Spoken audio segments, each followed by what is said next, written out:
You have it on the slide, so that's okay. You gotta go through the agenda. Agenda's up here first. I actually broke the agenda out into the next few sections, so, the HOA board's fiduciary duties are loyalty, care, and act within the scope of authority, and to focus on the best interest of all the residents. Okay.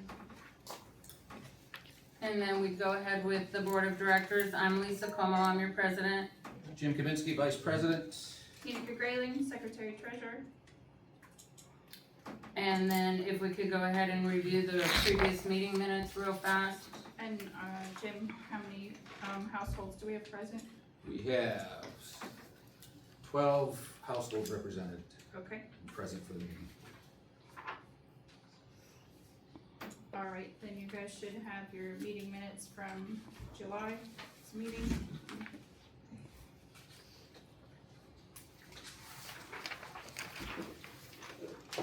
I'd like to make a motion to approve those meeting minutes. And that is the meeting for July 17, 2025? Correct, yes. I second the motion. Okay, and then all in favor? Aye. Any opposed? It would have been. Sorry. No, back up.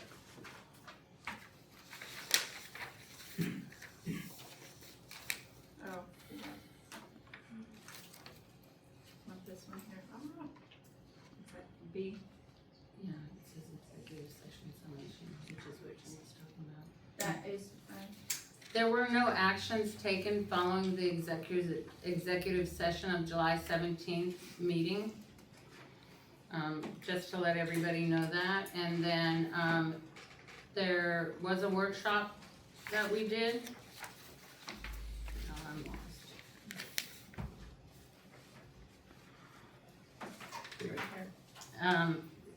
The actions between June 16th and July 17th, 2025, we took the following actions.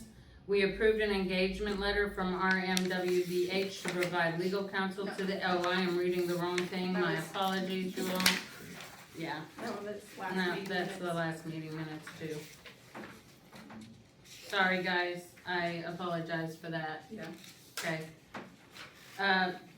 Between July 17th, 2025 and September 15th, the Board of Directors took the following actions. We approved fee waivers for 5 accounts. I'd like to make a motion to ratify these actions taken outside of the meeting. I will second that motion. And then, All in favor? all in favor? Aye. Aye. We did hold a workshop on August 29th for an initial review of the 2026 budget, and no actions were taken at that workshop. The next thing we have are committee updates, and with the ARC, there were 1, 2, 3, 4, 5 that were submitted in this time frame, and 4 of those were approved and 1 was denied. Next one is the Betterment Committee. Okay, quickly I'll open up, but thank you to everybody for the shift in location. We are working to make the Smart Museum our more permanent home. However, the group that books the place every month on this Monday had it already pre-booked. So thank you for your shift in that. The great news about this is there's no fee to reserve this space. So we have saved a little bit of money for the association. With the Betterment Committee, the committee did meet one time since our last meeting. And we have decided to focus on the 439 Water Supply Tower area. Committee member Reese attended a meeting with 439 Water Supply Corporation, and they voiced a affirmative. They were in the affirmative of us utilizing that space in front of the fence line where the trees are to put park benches and picnic tables. They just have to have us have a, for lack of better words, memorandum of understanding. Who's going to maintain it? Is there insurance on the association's part for the people who are using that area?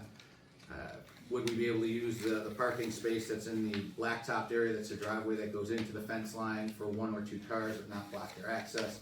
Things like that. So there's still some more details to work out, but we did have some forward movement with that. and in ways of identifying funding for that as well. I know Tina can speak to that in a little bit on ways of identifying funding for benches, picnic tables, and any other items, any landscaping should we decide to clean it up and spruce it up a little bit. But a first move is gonna have to be getting that memorandum of understanding and letter of agreement assigned with 439 Water Supply Corporation. And again, they're all in favor of it. One of the other recommendations brought up by a resident who submitted a form was a sidewalk on Bowles Ranch on that curve that's going down the hill. I'm sure you've all experienced it, where you're coming around the curve and doing your best, even if you're under speed, and some folks are coming up the opposite way and there's people walking. We do recognize that it's a concern, and we are working on getting some quotes as to what that would look like. I can tell you that a 6-foot wide concrete sidewalk to go down the entire span was in the hundreds of thousands of dollars on initial quotes. So we're gonna look at different options, talk about it with the Betterment Committee. Are there other ways that we can go about doing that? And again, we'd have to work with the county on getting the easement granted to be able to make that improvement, because that first front area there around that curve is in the easement. We've also sent a letter to County Commissioner Schneider with regards to stop sign, speed limit signs, right in, right out, right in lane going westbound on 439 turning into Bowles Ranch, and a stop sign also at Bowles and Highcrest. So those 4 items have been forwarded on to the county commissioner since we received no response from the road supervisor other than to contact the county road engineer. So we figured we'll just go straight to our county commissioner and let them post that. So we are working on that. And last but not least, the Google form link is up there. If you have a recommendation for the Betterment Committee for something that will make our community better, more attractive, anything like that, please click on that link. We've sent it out a couple of times. We'll be sure to send it out again. We've gotten 4 different recommendations already, and we are looking for more. So the committee will meet every other month. Our next meeting will be in October. So plenty of time to put in some recommendations if there's something that you want to see in our community. That's all I have. All right. On the financial overview, the financial packet is all in, or the financial is in your packet. If you go to the second page of the financial, it's as of the end of August 31st. The column to the left under current period actual, that's all of our expenses for our current month. Going down there, our landscape is over the budgeted amount because we paid for June and July's bill, but if you go all the way over to the right, you can see we're still under our year-to-date. We've done 5,000 year-to-date, and we originally estimated for 7,000, rough numbers. Our water bill is high because we had to pay our membership fee twice, as our account is on auto pay. However, that was called and corrected with the water department, so we have a credit on our account, and that will go to our bill the next couple of months. Our general administrative is higher because we had to file the new management certificate and our resolutions. As you can see, we got a refund for our legal, and then we did transfer the reserve when we switched over to Jellybird. Our reserve account that we had set up with RoCal all rolled into the main one, so that was broken out again. And that's a quick overview of our financials for the end of August. Okay, so moving on, we'll go to some old business. So starting with following the change in management companies, the board and Jellybird have audited previous meeting minutes and board actions.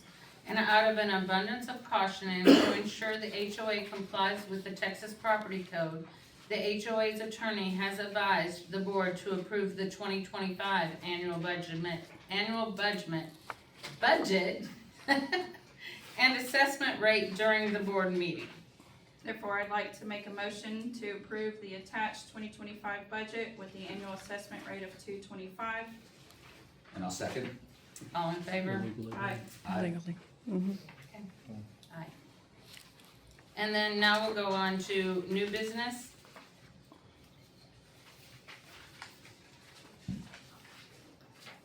We'll start with that there will be a special meeting held on October 2nd that will increase adjustments above 10%. To increase assessments above 10%, I don't know. Owners will receive a ballot and notice in the mail. Owners can vote by emailing the ballot to Gilbert, by voting online through the Gilbert app, or in person during the meeting. A board meeting will be held immediately following the special meeting to approve the 2026 budget. If I may, on some of the reason why as well is Okay. we wanted to allocate some funds to the Betterment Committee, first of all, that allows them to do some nice things for our community, like get the dumpster that we want, maybe a yard of the month, whatever, comes up, what people decide. Also, you've got your normal increase in fees, like your electric will go up, our water will probably go up some, and some other things. Based off of how you guys vote, depends on whether we go with the budget that allows us a little bit more wiggle room per se, or the more strict one. So based off of the vote, we will present that to the community. I'm gonna back up a little bit, and there is a page in here on the 2026 assessment vote that tells you which article and which section you can find this information in. So the maximum annual assessment can be adjusted by a majority vote of the board of directors without a membership vote, but it will not increase more than 110% above the prior year. So the association may increase the maximum annual assessment rate by more than the amount specified in the preceding sentence only upon receipt of a majority of the approving vote of the owners present in person or represented by proxy at a meeting called for vote on the proposed increase. And then Article 5, Section 2 of the Crest POA bylaws allows the board to call a special meeting of the members. The special meeting of the members may be called at any time by the board of directors, and as such, the board of directors has called for a special meeting of the members to be held on October 2nd at 6 p.m. located at the Smart Museum, to vote on an assessment increase of 16%. This would increase assessments to $260 per lot. Owners will receive a notice and a ballot in the mail, as I said previously, and you can vote by emailing a ballot, voting online, or in person during the meeting. And a board meeting, again, will be followed, adjourning the special meeting of the members in order to approve the 2026 budget. The next thing that we're gonna go through is some new resolutions. In the 89th session, when the Texas legislature met, they had to make changes to Texas property code, and Gilbert has drafted the following policies at no charge in order to ensure the HOA is in compliance with the new changes. Jim, do you mind running through the membership voting policy? Absolutely. Thank you. The full document or just our summary? You can go through just a summary. Okay, very good.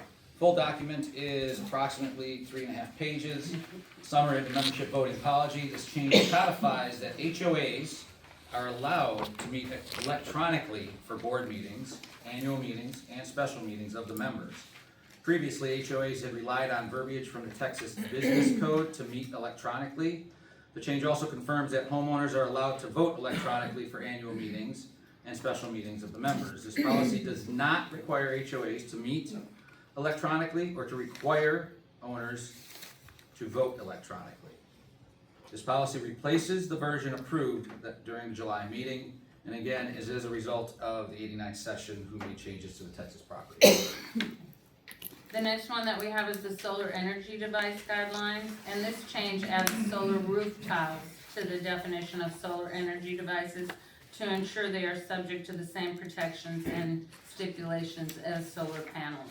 It replaces a version that was approved during the July meeting.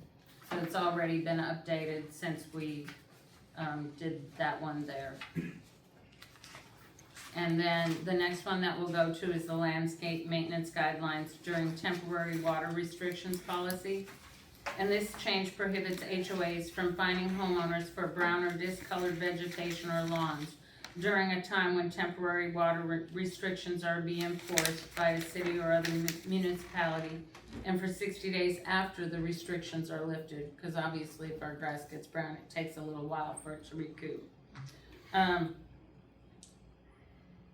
If fines are sent during this time, It also prohibits HOAs from requiring installation of sod during the same period. In other words, if you had moved into your home and there was like landscaping that wasn't done yet, and we were in restriction areas, you would not have to get that down within the 60 days. It states the HOA will not send fines for brown or discolored lawns during a time when temporary water restrictions are in place. If fines are sent during this time, the policy states they will be removed. So in other words, if a drive-through was done and they cited you, but it was during water restriction, they would remove that fine. There is no legal definition of temporary in this statute. Jellybird and the HOA attorneys we work with are advising HOAs not to send violations if water restrictions are in place to avoid homeowner confusion and anger. And Jellybird will monitor water restrictions as closely as possible. However, the board needs to inform them if we know that one is going into effect. Especially we're a smaller location with 439 water, so if we receive something, we would notify Jellybird. I'd like to make a motion to adopt the policies that are listed 1 through 3, which is the membership voting policy, solar energy device guidelines, landscape maintenance guidelines, and temporary water restrictions policy. I'll second the motion. All in favor? Aye. Before we go to home forum, if I could ask a quick question, will there be a proposed budget presented prior to that vote for the dues increase? Okay, very good. That was a question that was asked, so I just wanted to make sure that would be. The budget presented will be at the regular meeting. It will be based on how the membership votes. Correct. So we'll have 1 or 2 budgets prepared, ready to go. Right. Correct. Very good, thank you. Homeowners, actually, I have 3 that have signed in. Carl, Pasco. Sorry, quick, fast, and hurry. Hey, thanks for all coming out, thanks for everybody being here. Hey, thanks for y'all serving, and I got a quick question on, my question was answered by, Mr. Kavinsky up there when he asked if we were gonna get proposed budgets so we could see where the money was going before, we have to vote on it, so we know where everything's going and how it's defined. And that would help us understand the increase. Really the biggest difference between the two is it's about $3,000 roughly, and it's just allocating a little bit more to the Betterment Committee. Insurance and legal, I think, were the 3 So that's things. basically kind of like cost of living stuff? Correct. Okay. Amanda Travis? Well, I guess I have 2 questions. The first one was about the landscaping contract, and how often are they completing the mowing and all that stuff? And what is it exactly they're responsible for in the general areas? Because it used to be that on the opposite side of Bulls Ranch, they would trim that all back, that grass on that side, and that hasn't been done, or at least to the extent that it had previously been. And then my other question was, we keep changing management companies, and now that we're in this one, we've received a notice. We've lived here 8 years, never had any problems. Suddenly we got a notice, and just wanted to know, like, are things just becoming more strict, or is this particular to this company, or are we gonna continue to see things like this happening? One of the reasons that you saw the changes in the management companies was because prior management companies were not doing what they were supposed to do. Driving the neighborhood and issuing violations on items that don't meet our CCRs. Okay.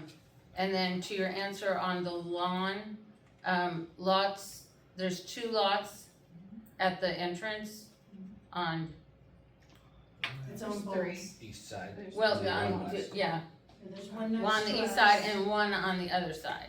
There's 2 actually that are next to you, and there's only 1 lot on the other side. We don't own that other lot. And so the person who's contracted is doing the area that he is supposed to do. And the way that he has been contracted is like in the summertime, He's mowing more often than he is, so it's a gradual step of, you know, like in December, there's like one mow. November, there's one mow. June and July, and I could send you the email No, that that's shows you. fine. I was Okay. asking about the opposite side of the street. Yeah. So it used to be they mowed along the opposite side of the street where the, just Going where up the the hill. grass was, as it goes up the Oh, hill. going up the hill and the. Oh, You know, I where you come to understand, the yes, T and then yes, you turn yes, left, okay, now right I there. understand what you're Yeah. asking about. Yeah. That is actually not our property. Okay. And so to go on that is not It was not included in our in our contract quote, with him. yeah, so, and I will be calling the guy out to redo the lots again. The guy that owns those lots that are running through there. What I Right. can also say on the violations part, this has been a work in progress, being a new management company. Thank you. They sent a questionnaire, we fill it out, they go out and they do a drive, and then based off of what they had in the questionnaire of what we were looking for, they were taking it very literally. So it took a lot of communication back and forth to get it dialed in, so I just ask that you keep being patient with us. We're feeling like we're almost there with that, but it's involved some voice communication, not just on a paper. You can write anything down, but anything that's in written word, texted, anything like that, gets really lost in translation. So we've had really good communication with them. We're getting it dialed in, it's just taken a couple of run-throughs, so please be patient. And if you have something too that you feel is really too much or too strict, please feel free to bring it to us so we can work through it and go from there. Yeah, cause we don't get an opportunity to review before they are submitted. The person who is doing them is submitting in real time. Right. So and then we go and we see, and, you know, there was one where they thought something was leaning against somebody's fence, and it was literally, it was a Your trash- fence to hide their trash can. It wasn't leaning against their fence, so, I mean, we've had to have some communication back and forth to work it out. Well, it's just really strange. I work from home, and so I saw a vehicle pull into our driveway. Someone jumped out, took a picture of my mailbox, and left. And then about 3 weeks later, I got an email, and it had nothing to do with my mailbox. It had something else that it was notating, but I just felt like, you know, it just seemed like it was super strict Yeah. and unnecessary. And it was concerning to me when I saw someone drive into the I'm home alone. They drive into the driveway, you know, they're taking I will pictures of make my note to property. them of that don't pull into people's driveways. And I know the reason they took a picture was to get your address off the Yes, mailbox. I realized that way after the fact. Right. But in the moment, it was Yes. very uncomfortable. So Yes. They would look on the other side of the driveway, there's a There's big a sign, stone. a concrete sign. It says- It says your address, yeah. Is there a way that we could request also, maybe whoever's doing the drive-through has some sort of a magnet on the Yeah. side of the car identifying that they're Probably. We jelly can or? ask. I can ask, we'll ask. Okay, who's next on the list? Yeah, the next person's already. Hey, Johnson. how y'all doing? Appreciate you guys, you do a great job, and I would not want your job, but we really appreciate what you all do, and thank God somebody's willing to step up and do it. It's been a rough week. Last week was a pretty rough week for, I think, everybody, not just here, but in the world and the country. Yeah. So I just got a question about page 2, going to the board of directors review of concerns. This is 17 of those. And the swimming pool enclosure guidelines, what's kind of, Are you, You on your? on page 2, on my page 2, on the second, page 2, second question.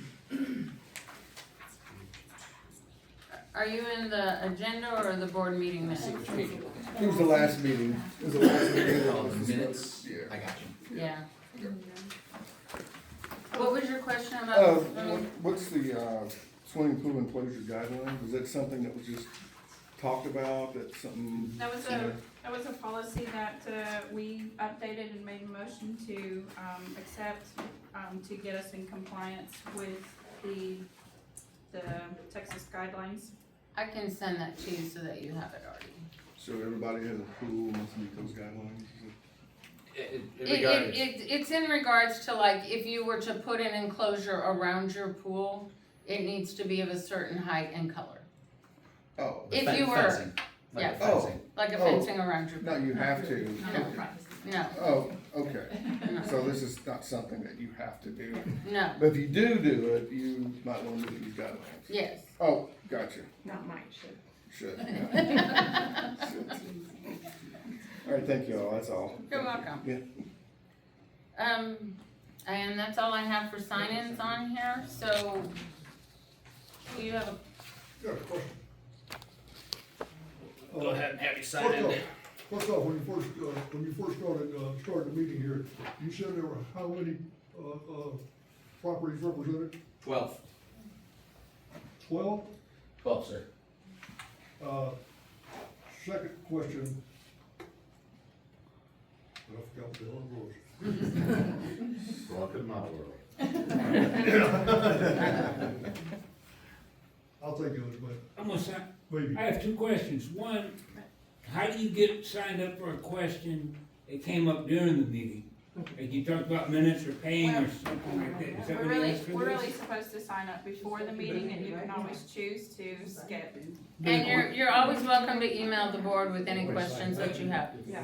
So the recommendation would be to sign up. Recommendation would be to sign up in advance.